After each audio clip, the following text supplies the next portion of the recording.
Hello, my name is Florence and this is The Know. Nicola Sturgeon has admitted to deleting WhatsApp messages from the pandemic. Keep watching to find out more.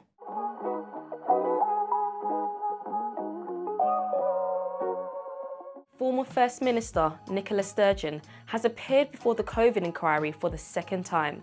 Miss Sturgeon was quizzed by Jamie Dawson KC if she had deleted her WhatsApp messages from during the pandemic time.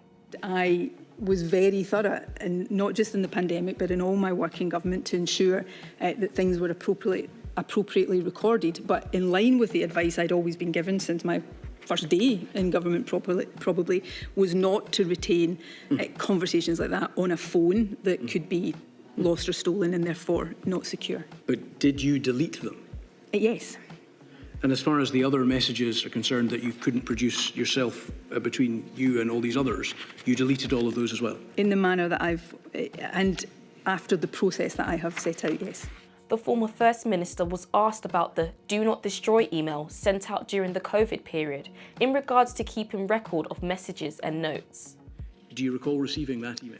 I do not, as far as I am aware, I did not receive that. You recall, I would imagine in a general sense, that such a notification was sent out? I would say that I don't think I would have required to see that to know that matters that were relevant to matters of substance, salient, relevant to the inquiry should be retained. Nicola Sturgeon was then shown a message from a WhatsApp group which she was not part of, but consisted of senior civil servants, one of whom wrote plausible deniability was their middle names. She was then asked for her reflection on the exchange. As you said at the outset of the question, I was not a member of this group until some of these exchanges were explored in evidence sessions last week. I had never seen these messages before. Did I know that there would be WhatsApp groups where officials were exchanging information? I'm not sure I was particularly conscious of it, but I would have, had I been asked to stop and consider that, I would have said, well, I would assume so, given the nature of how people were working. I would absolutely expect all officials in the Scottish Government to retain, in line with Scottish Government policies, information relevant to our decision making. Several figures in Ms Sturgeon's government have faced questions over deleting messages sent during the pandemic.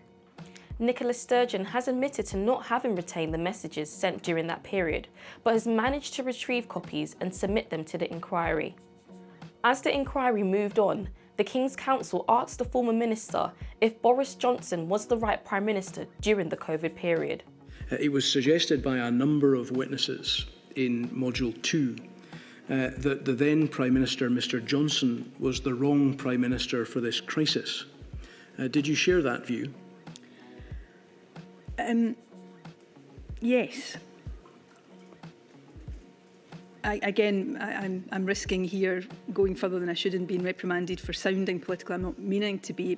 I suppose I'm trying to put that into context where I don't think I'm betraying any secrets here when I thought Boris Johnson was the wrong person to be Prime Minister. Full stop. During the inquiry, the former First Minister became emotional as she recounted her time leading the pandemic response. I was the First Minister when the pandemic struck. There's a large part of me wishes that I hadn't been, but I was, and I wanted to be the best First Minister I could be during that period. It's for others to judge the extent to which I succeeded. Thanks for watching The Know. Don't forget to like, comment and subscribe for more daily news updates.